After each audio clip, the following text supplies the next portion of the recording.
உயர்நீதிமன்ற உத்தரவின்படி 5% தொகையை கட்ட மறுக்கும் பள்ளி மீது நடவடிக்கை எடுக்காத புதுச்சேரி கடலூர் உயர்மறை மாவட்ட பேராயரை கண்டித்து ஃபாத்திமா பென்ஷனர் சங்கத்தினர் கண்டன ஆர்ப்பாட்டத்தில் ஈடுபட்டனர்.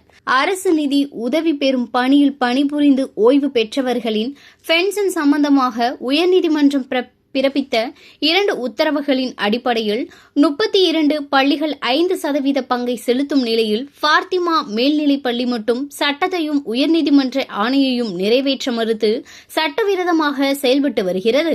பள்ளி நிர்வாகத்தை வழிநடத்த வேண்டிய பேராயர் சட்டவிரோத செயலுக்கு துணை போவதை கண்டித்தும் உத்தரவின்படி 5% தொகையை கட்ட மறுக்கும் பள்ளிகள் மீது கடுமையான நடவடிக்கை எடுக்காத கல்வித்துறையை கண்டித்து ஃபாத்திமா பென்ஷனர் சங்கம் சார்பில் கண்டன ஆர்ப்பாட்டம் புதுச்சேரி கடலூர் உயர்மறை மாவட்ட பேராயர் இல்லம் முன்பு நடைபெற்றது. சங்கத்தின் தலைவர் மார்ட்டின் கென்னடி தலைமையில் நடைபெற்ற கண்டன ஆர்ப்பாட்டத்தில் பென்ஷனர்கள் 50க்கும் மேற்பட்டோர் கலந்து கொண்டு கோரிக்கைகளை வலியுறுத்தி கண்டன கோஷங்களை எழுப்பினார்கள்.